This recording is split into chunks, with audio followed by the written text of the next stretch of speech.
Welcome back, everyone. Today's conversation is a little different because instead of talking about strategy or policy changes, we're taking a look inside our own company. At Patient Pro Marketing, we've always believed in something simple: people over profits. And that might sound like a slogan, but for us, it's really how we operate every single day. Yes, we help practices grow. Yes, we generate lots of leads and build marketing strategies. But the truth is, what we really focus on is the patient journey, making sure the right patients find the right care at the right time. And that does a lot more than just ads. It takes systems, accountability, follow-up, education, and a team that actually cares about the outcomes. So today, I'm joined by two of my favorite people who have helped build Patient Pro Marketing from the ground up. They've worked in OBL settings. They understand the operational side, the marketing side, the sales side, the patient side, and they've seen firsthand why the people over profit mindset matters. I thought it would be fun to pull back the curtain a little, talk about why we do what we do, what makes our approach different, and what we've learned along the way. Enjoy. Welcome back, everybody, to the OBL and ASC Marketing Blueprint brought to you by Patient Pro Marketing. Today, I want to do something a little different. Instead of talking about strategy or policy changes, I want you to meet some of our core team behind Patient Pro Marketing. These two women are very important to us. They've been with us since the beginning, and they've seen the evolution of what we do here at PPM. I'm so pleased to introduce you to our Senior Operations Manager, Shelly Guerrero, and our Senior Account Manager, Marissa Kresnick. Say hello, ladies. Hey. Hello. So tell everybody, take a turn. How long have you guys been part of our team? I just hit 1 year, so almost exact to the date, 1 year being here with PPM.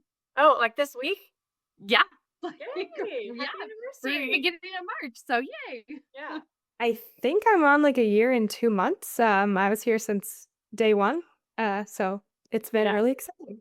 I know. So speaking of that, since day one, what do you guys think about, like, if you look back to where you first started day one, a year and 12 months ago, or and a year ago to today?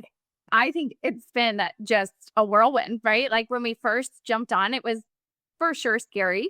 Like, this is a risk, right? We're starting up. We have this vision, and was so excited about it and had the full belief in it. But it was scary, right? It was jumping into something new. We believed in it, and we're hoping that resonated with patients, hoping that resonated with clinics, and being able to support them. And it's been so cool to see, right, the belief in people and how far that's gotten us. I think it's been a whirlwind, but in the best way possible.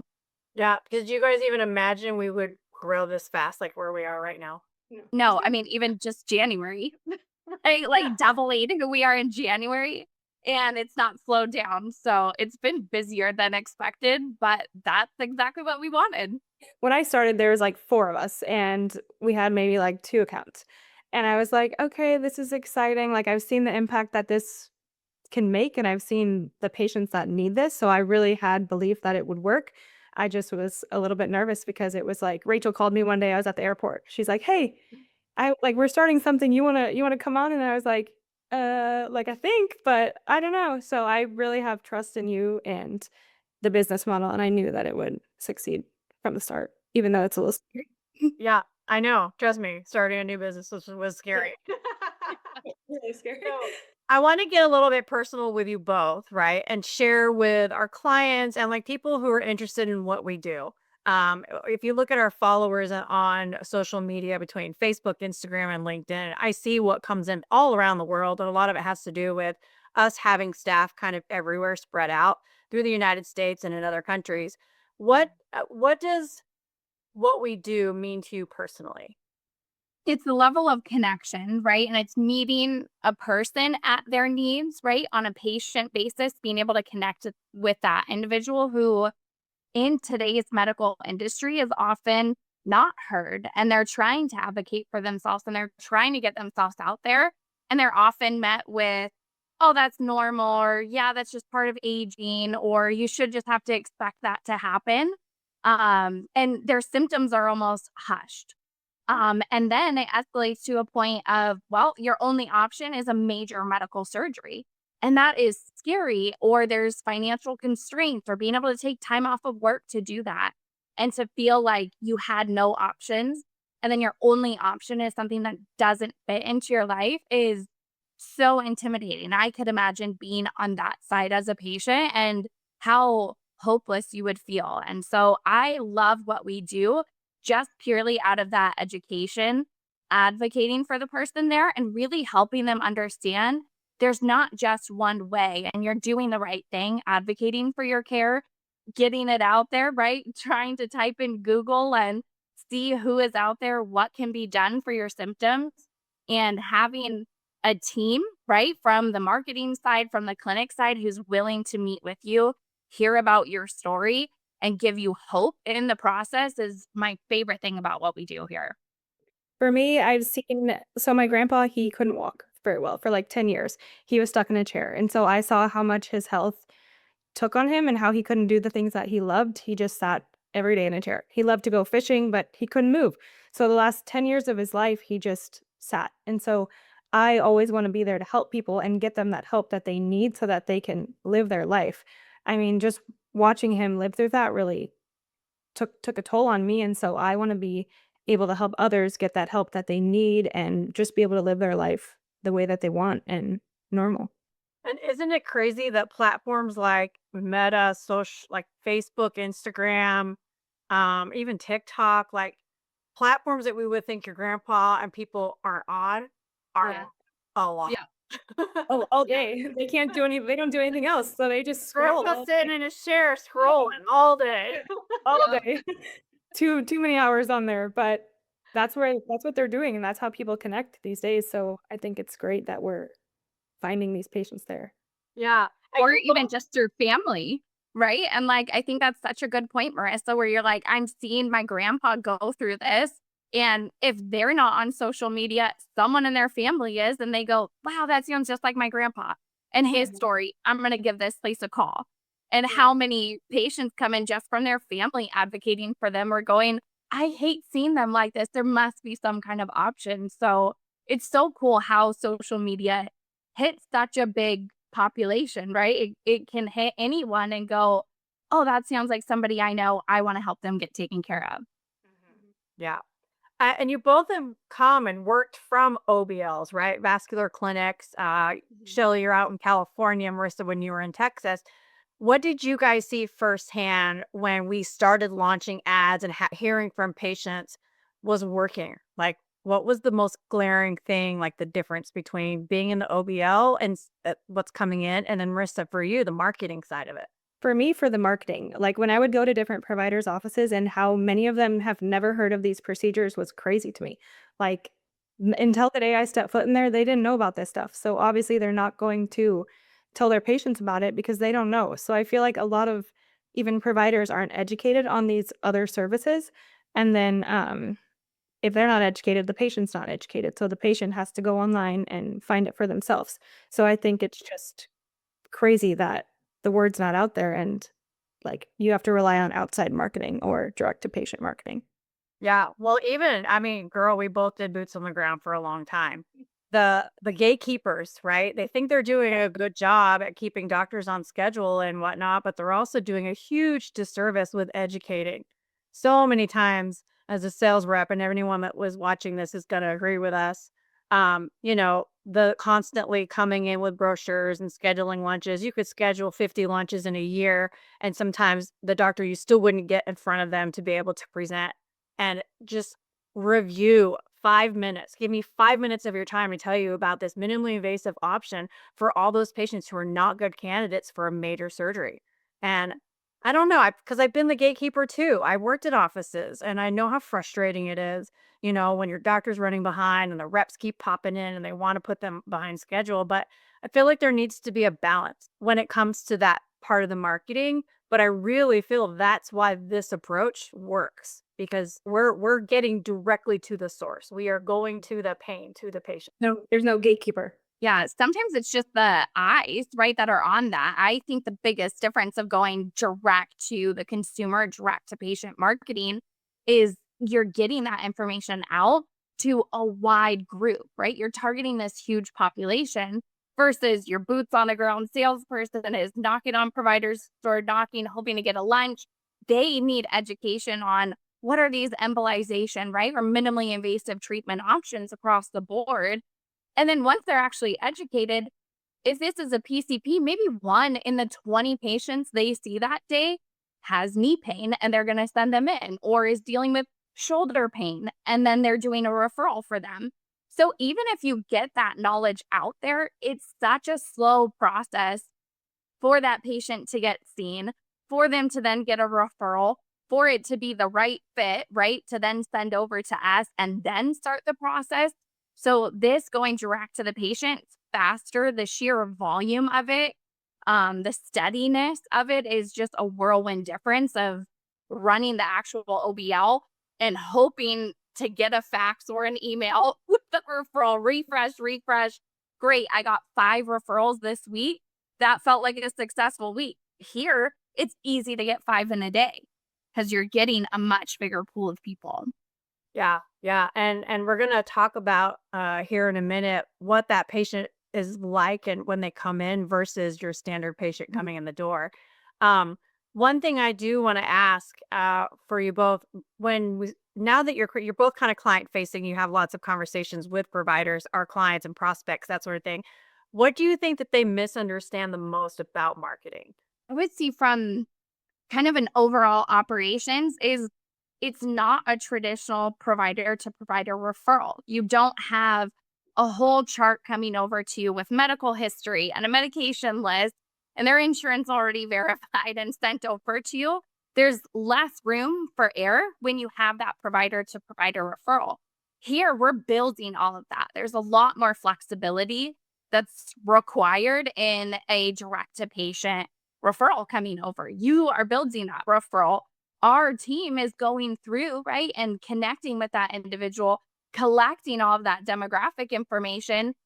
But who's on that other line? Did they type something, right? Did the person say, yeah, I have Humana insurance, but they actually have Medicare? There's so much room for misinterpretation or just not being informed, or your patient being a poor historian.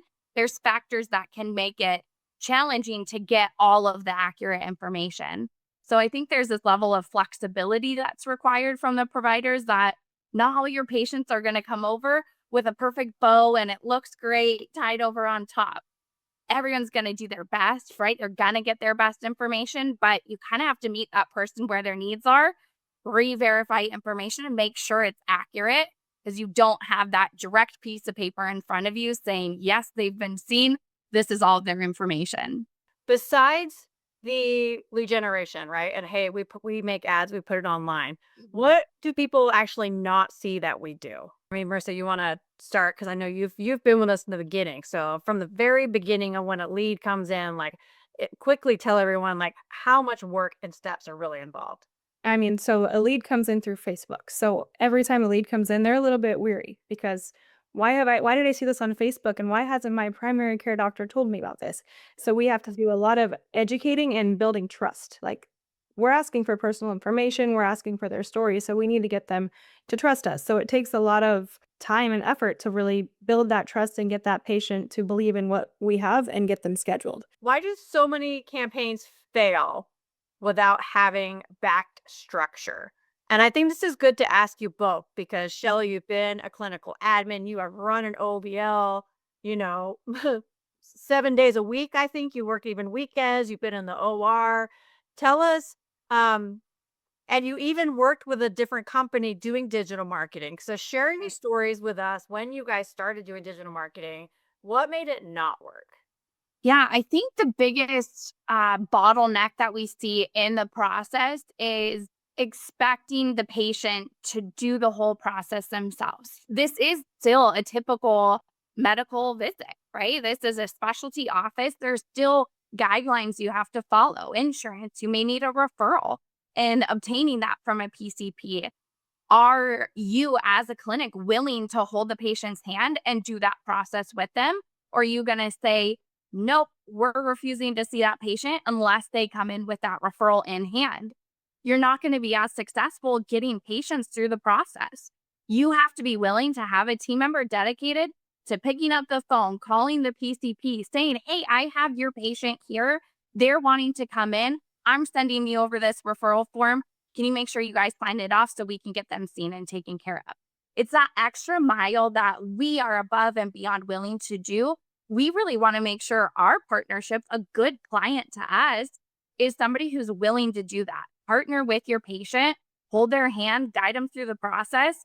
If not, we'll send you patients, but are you successfully able to get all of those through the door?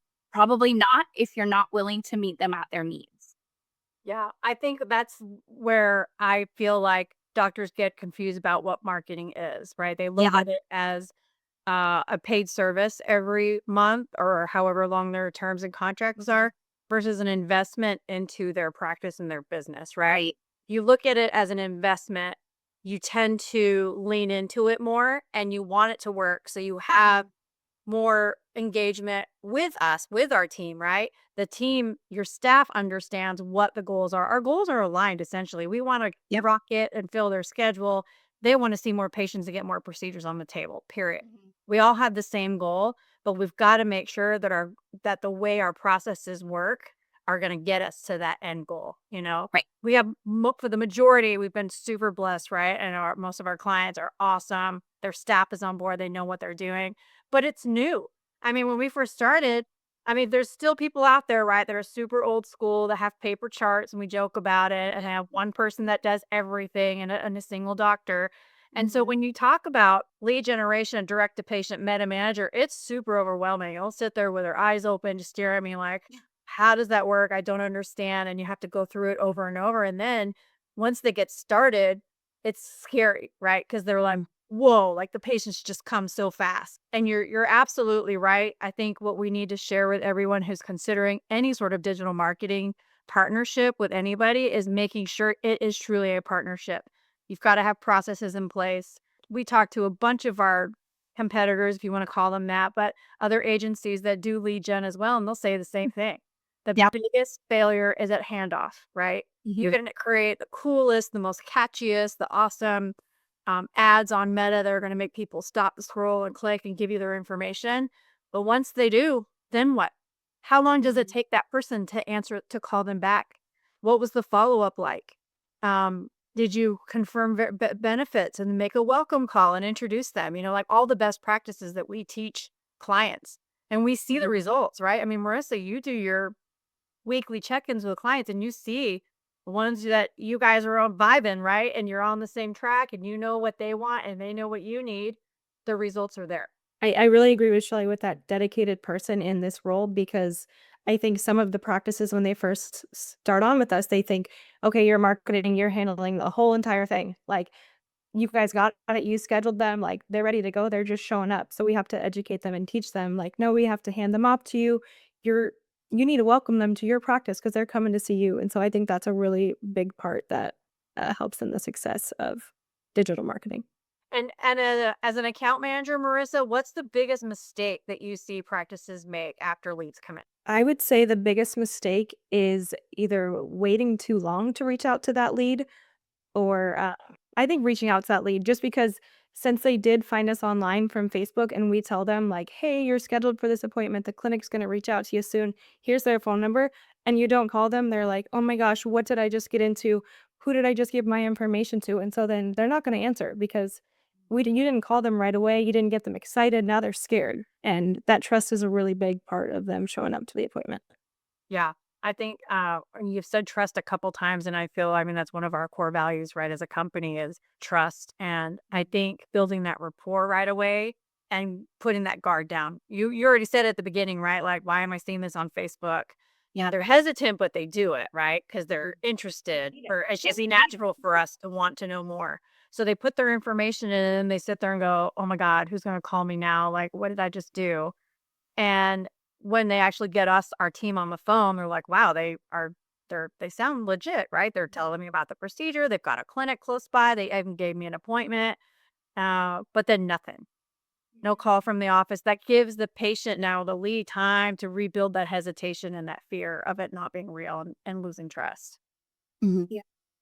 Yeah. From the operation side, Shelley, How do you feel like the operation is impacted revenue more with ads? Like, how does that work on that side, the operation side? Yeah, I think overall it's the volume, right? Overall, you have more opportunity. There's more of a steady funnel of new leads coming in, which is rare. You're usually having to make the most of your one new patient and really take them through the whole funnel to maximize that ROI opportunity. The really great thing with this is there's so much overlap in patient symptoms. Somebody may come in for foot pain and they're dealing with plantar fasciitis, and they get a PFE procedure, and you start talking to them more and both their knees hurt as well. That you get x-rays on it and confirms they have OA, and now they're qualified for another procedure. So really there's a lot of opportunity going direct to that patient to, one, get a quick turnaround for patient coming in the door is one of the things we really emphasize on. We advocate for that patient getting in sooner rather than later, right? The sooner that appointment is, the more likely they are to show, which is great. And this, if you don't bottleneck the process, get them in. And when you're face to face, they're qualified, they're more trusting to move forward with the procedure.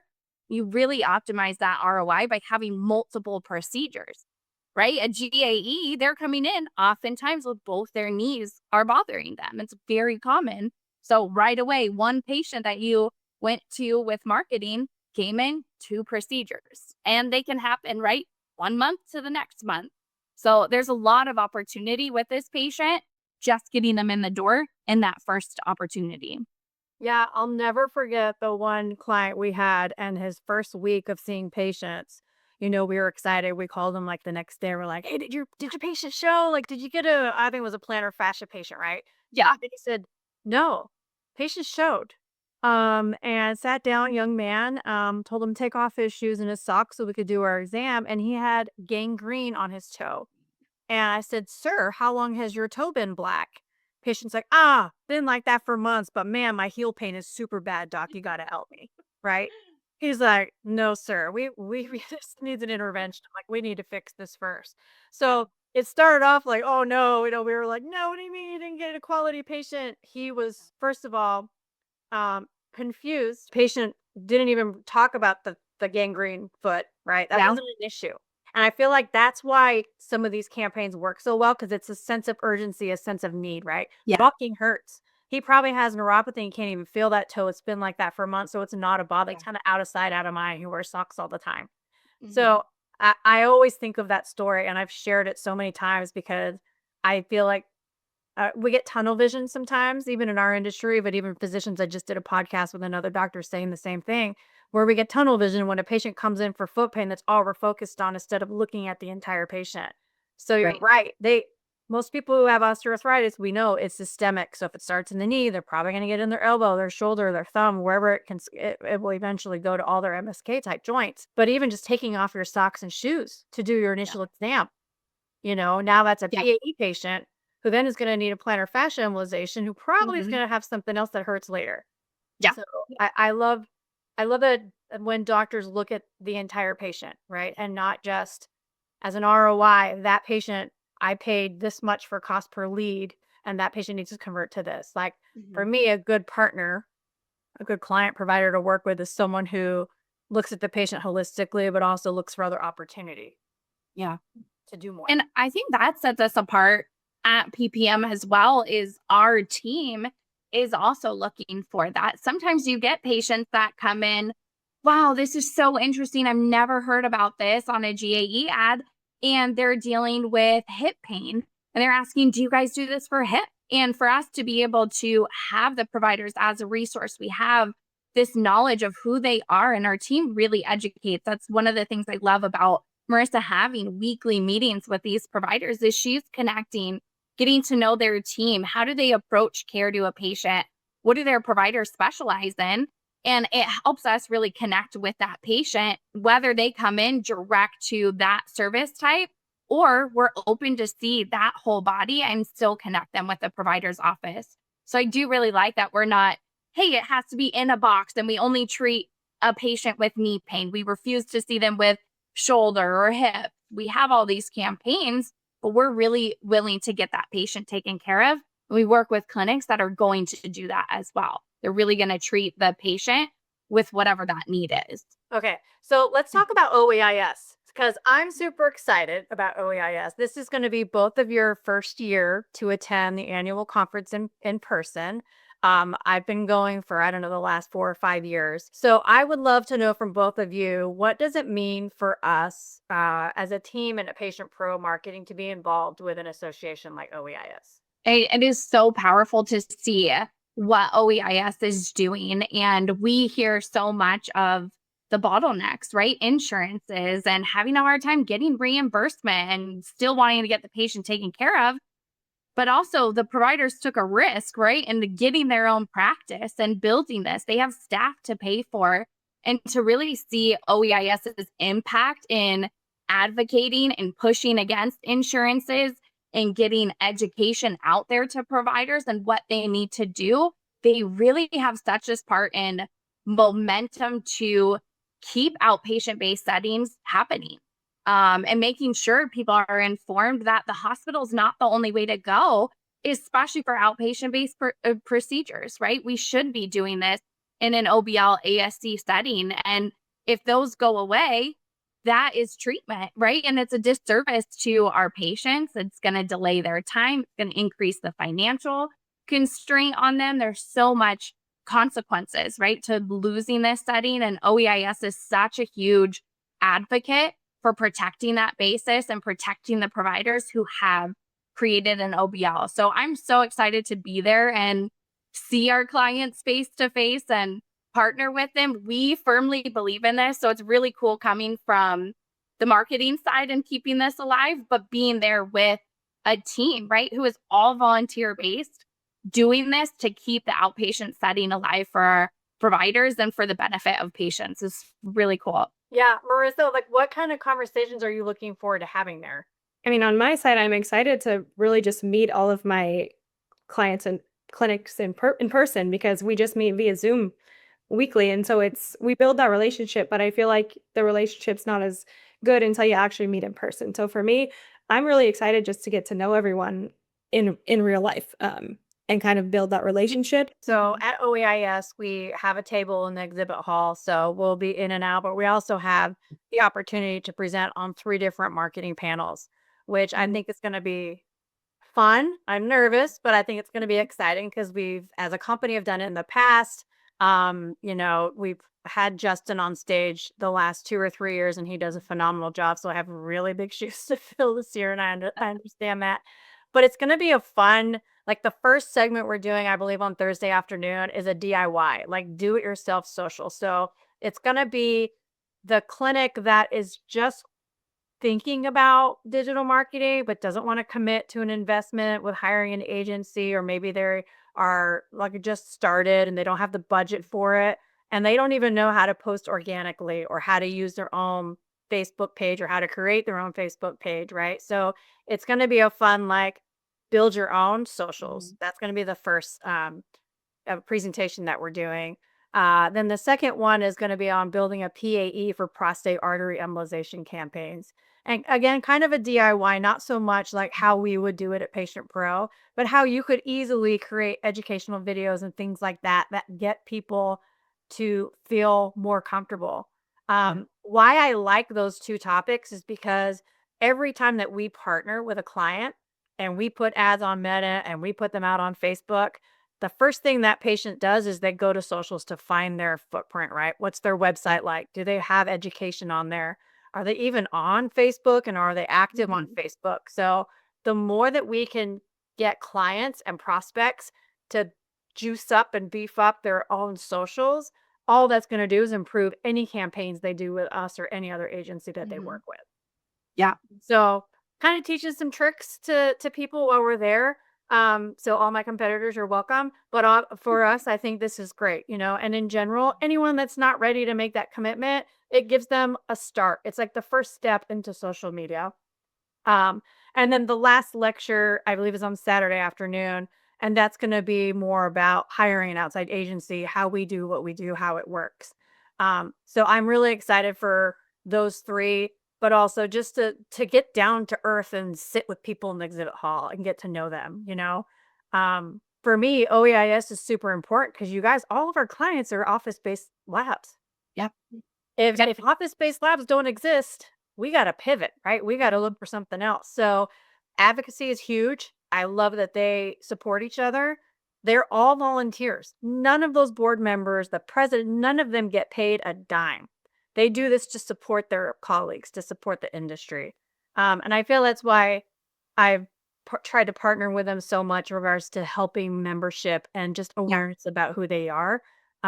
Because they don't do it for the money. You know, when I talk about people over profits, they're doing it for people over profits, just to build the outpatient-based labs, the ASCs, interventional radiology, you know, interventional cardiology, pain medicine, all those things. It's for me, I feel like their core values align very well with patient pro marketing. Yeah. And I'm so excited to see all these different talks that you're going to present on as well, because it really does cater to the needs of each practice. I would not recommend for a client to jump right into digital marketing if they don't have insurance contracts. Or you a bunch of patients like you're not going to get paid for yet. You need to have contracts to better service that population. And sure, there's some level of self-pay and cash prices, but for you to really be successful in this, you have to have, right, that new contracts. You got to get into the insurance market of things, which you have to kind of start over when you're leaving a hospital and going into your own practice. There's also a level of, do you have the team? Do you have the support? Do you have the bandwidth to get 50 patients next month, right? To start from scratch to 50 patients, do you have the bandwidth to do that? And if you're not yet ready, there's softer ways to do that. So I'm so excited that you're sharing that and meeting to providers who have taken that leap of faith and they're going out, they're creating their OBL and ASC and going really from the ground up on this. Also to the prospects that are relying on provider to provider referrals. And we can tell you it's a dying market. We have worked this. We have all seen this in different capacities. Your clinic will fail if that's your sole relying on source of referrals. You will not get enough to be able to sustain a long-term practice. So I'm really excited to see that level. Or truth be told, I know we're the best of the best. We don't just do lead generation here. It's such a connection. So I can't wait to meet prospects who are already working with other companies or with competitors and see what sets us apart. We're so proud of this team. We're so proud of this company. So I can't wait for OEIS to connect with current team and share some of the new services that we have and pipelines that they told us they wanted, and super excited we're delivering on that. But also just being able to meet new providers and show them why we do what we do and how this could really benefit their individual practice as well. Yeah, it's a great opportunity to network. I'm excited for you both. I think it's both your first time kind of really in Vegas too, which is kind of mind-boggling, but it's going to be fun. So, I'm excited. I'm excited for us to go out there, represent the company, and, you know, just share what we do. One of the things I kind of want to let people know is like some of the culture, the passion, and the fun side of who we are. I think they'll see that in Vegas for sure. But tell me both, like, what is your favorite part about working at Patient Pro Marketing? I love the lightheartedness and just the get to know you, right? Like things that you're going to know. Marissa is going to show up on a meeting with her iced coffee and she makes it herself because she can't trust, right? That she's going to go to Starbucks and they're going to do it right. And so we just know, and someone else will show up like, look, Marissa, I'm getting better by making my own coffee at home too. Or with Rachel, probably going to expect to see a dog nose or some pets that come up at some point. We all know she has her GSPs and they're going to come in the picture at some point to get some screen time. So it's just that get to know your team. We have socials. One of our appointment setters just shared that he had a baby, or him and his wife had a baby. So it's just so cool to celebrate the team and the humanness of each other, which I do feel like there's so much human to human connection here.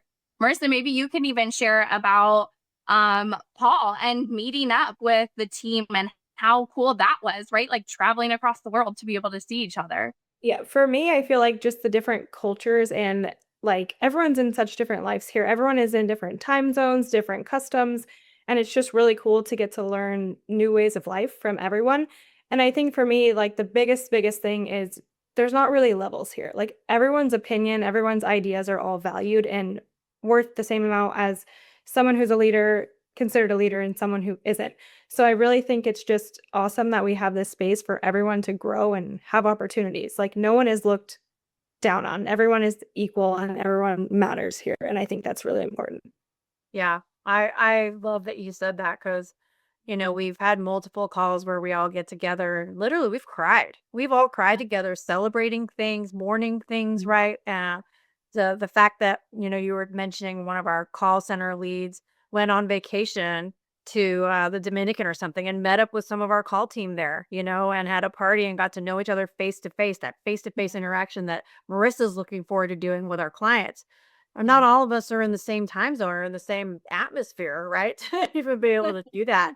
And we are super diverse. And we have a new hire we just hired a few weeks ago. And that was one of the things she said to me the first week was, I'm so impressed with how diverse your team is. We have people of all ages and I mean everything, right? All over the world doing different tasks and different responsibilities and different jobs. And everyone is respected the same. Right? Nobody, like Marissa just said, nobody gets hushed that they can't. That's nice, but be quiet. That doesn't matter, right? We don't just go to the top 5 favorites or whatever. I think it's a culture from the beginning when Justin and I started patient pro marketing. We had some history before together. All of us have had history together, and I think we all kind of knew where we wanted to be and what we wanted to continue growing in, and what we definitely didn't want to be part of. And we take that to heart, like anyone new that comes on, our new hire, when I'm interviewing is like, I want to know what they want to avoid, moving forward with a company. And I'm like, welcome to the Patient Pro family. Like that's just who we are. I call everyone family, not, hey, welcome to the Patient Pro marketing staffing team. It's Yeah. your family. Yeah, it was one of the things that Justin taught me so early on is that we are in this collaborative environment and he called us to action to lead up. Right. And he expected that everyone here was an individual leader and we are all leaders. It's in our core values, right? Is taking ownership is to be a leader and to bring that, right? Bring solutions, bring your ideas to the table. Let's collaborate how that can improve. And really, as long as we're running towards the mission of the best patient experience possible, having strong handoffs, bringing overall growth to ourselves and to our accounts, that's going to be the right direction, right? If that's what is in line with our vision, then let's make it happen, and we'll discuss as a team how to put that in play. But it is so collaborative. Everyone's ideas are welcome to the table. They're really taken into consideration, whether we agree or disagree. Right? Rachel's off in the gas pedal. I'm off in the brakes. Like, whoa. What, are you sure that's what you want to do? And I love it. I love that dynamic. Yeah, let's slow down. But it's great, right? It's everyone comes right with a diverse background and their mindset to how they approach something. And we're all running towards the same goal. And it's great to see all the different mindsets that get us that same direction. Yeah. I feel like when you have a good culture too and you love work, right? Like there's this saying, it's not really work if you love what you're doing or something, or you don't Yeah. want to in your life if you love what you're doing. Right. Especially when we have patient facing members, right? Our patients, like our engagement specialists who actually get on the phone and talk to people. If they have to come into a job or an environment that they just hate, they're just here for a paycheck because they don't feel valued, they don't feel important, they don't feel seen. That's one word that we hear a lot from our staff is you see me. You Yeah. see me. Like, Yeah. guys, I have chills when I hear that. When I hear our Mhm. people say, you guys see me, you know? And when they feel seen, that reflects how they wanna help other people, and we've Yeah. seen it in their messaging. I mean, that's one thing I wanna share that most of our clients don't even see is every time we book an appointment, that call center person, the engagement specialist, shares a quick snippet of, "Just booked a patient that's had knee pain for 5 years, tried multiple injections, has no hope, completely depressed, can't play with his grandkids," whatever the story is, and how happy it was to be able to find a solution or maybe even a possibility of a treatment option that will work. We do that with every single call that comes in. And Mhm. everyone has stories. Marissa, this is where you started. You were on the phones. I remember your stories about women with uterine fibroids and like the things you would hear, and it's like those are the things, those stories that we hear every day is what keeps me in like with my foot on the gas because I know we can do more. When I see how many people are still being told they have to have a hysterectomy or yet that's your only option, you have to get a total knee replacement or, oh, you're just part of getting old. Those sort of things piss me off, honestly. And it makes me want to go, no, we have to do better ads. We have to be able to get in front of people to let them know they have options. Yeah, these patients cry to us on the phone and they share their whole story and it's heartbreaking. Sometimes I remember ending my shift as a caller and being like, "Dang, that was a hard day. Like that was so sad. It was so emotional, but I feel good because I know how many people I was able to help and how many more we could help in the future." But it's just really crazy to actually hear these patients' stories and see how much it impacts their life and how much we're actually doing because we don't see these patients ourselves face to face. We don't see what actually the we don't see the journey of it. We just talk to them that one time and then share a story with each other. But I think those stories are important because that's what motivates us and really helps us see our vision and what we're actually doing here. Yeah, I agree. And that I would love for more of our clinics to do testimonials on patients that come through social media, right? Because Yeah. the other question we get asked a lot on ads is, has anyone done this? Has anyone Yeah. gone to XYZ clinic and had this procedure? Mhm. And the more we could get a lead that actually followed through, went to a consultation, had a procedure, has relief now, and is happy, like get them to come back through the funnel either and leave a comment or get that doctor to say, you know, "Yep, can I just get you on video real quick and tell everyone on Facebook how glad you are that you stopped scrolling that day? Yeah. Or when you were sitting at your in-laws house and you didn't want to be there and you saw an ad and you were completely obsessed with it. Like those are the type of things I think we could probably do a little bit better, when we're talking to our Mhm. physicians and providers. Let's make that something we do discuss at OEIS for real. Like, Yeah. Yeah, there's nothing better than actually seeing someone else do something. Like, Yeah. for me, dumb things, like even going to get my hair done, going to a restaurant, like, I wanna see someone else that's been there. I wanna see how their experience went, and especially something with my health. I wanna see a real person advocate for how it went before I do it. 'Cause I think human to human, like, that's how you that makes you wanna do something. in one word, how would you describe patient pro marketing? For me, I would pick advocate. I think for me, like when people say patient pro marketing, what is it? And I have to think and I'm like, it's a marketing agency. And for me, I'm like, that doesn't even come to my brain because I think like I'm an advocate for patients, I'm an advocate for providers' offices. We help bring patients solutions they need. We help bring clinics business and stuff. And we teach them, we connect them with other providers. So for me, it's being an advocate. A marketing agency is technically what we are, but that doesn't come to my mind when I think of patient pro. Yeah, I think similar. It's partnership. For me, it's partnership with the patient, it's partnership with the clinic, right? Meeting that individual where their needs are, really partnering with them to make the best process possible. We're all running towards the same goal, but we have to partner at each stage of that. And I feel like we really excel in that. That's great. Okay, so what excites you both the most about like the next 5 years for us? The sky is truly the limit here. So to think of the services we're in today versus where we started and being able to keep this model and connect with a bigger population of patients and really advocate, like Marissa is saying, that is what we're doing. And so, whatever that service is, whoever that partnership is with, wherever that partnership is, I really feel like the sky is the limit here. We know this. We know it works. We believe in ourselves as a team. And so really whatever's out there, we're here to partner in building that campaign, building the brand and advocating for the patients to come in for these life-saving treatment options. Yeah, for me, it's the different campaigns that we're going to create. I feel like every month we have something new. Maybe a provider asks, "Hey, do you do veins? Do you do any kind of embolization?" And we're like, not yet, but Why we not? will." Yeah. Yeah.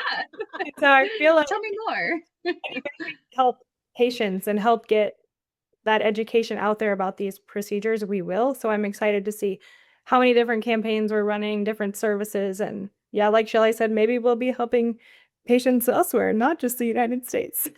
Yeah, it's funny you guys say that. I actually had a text message the other day asking me if we could do this in Dubai. Yeah. And I was like, I don't know why not. I Yeah. just speak Arabic. Like, I don't know. Yeah. Yeah. When? Where? What do you want us to do? Why couldn't I do it there? Yeah. Yeah, I think for me, what I'm excited about is the opportunity to reach out into, I love interventional radiology, vascular surgery. Don't get me wrong. I feel like there's a lot here, but I feel like we could help so many other types of physicians as well, right? Whether it's in a different, um, if it's GI or neuro or plastics or whatever else it may be, because we're seeing such a huge impact just on a vascular level, right? With arteries and veins and joint pain. Imagine if we could open up awareness to so much more and how many more people we could help. And we know they're there, right? We know they're on their phones. We know they're there. So I'm excited about looking at where else, who else. And that goes in like with the campaigns, right? But really like advocating for more people than just staying in our silo right now, or where we are. So Mhm. I'm excited about the Eufy stuff. I feel like we're going to create a movement there. I feel like we're not even just going to bring patients to providers for these Eufy procedures. I think we're going to create a movement to connect women together and learn about their options or just connect and share their story and maybe feel better just even meeting women that went through something like them. So I'm excited about that stuff too. yeah, we didn't even really touch base on individual procedures, but I agree with you, Marissa. I mean, you know me since beginning of this year, uterine fibroid embolization has been a big push for us. And we hear it from other agencies too, right? Like the compliance level is low, and I don't want to give too much away on like kind of the direction that we're going with things, but we have to help. We have to build that trust. We have to become like a trusted resource. And women like details. We like to report things. We want to look up things. You already said it. Like, you're not going to eat somewhere or get your hair done unless you know someone that's been there and had an experience. And then what chemicals are they going to use? Is it going to ruin my hair? Right. So there's all these things that we need to know. And when it comes to our bodies, I feel like it's one of those things that, I interviewed a woman who had uterine fibroids, and her story is just jaw dropping, right? And that's how so many women's stories are.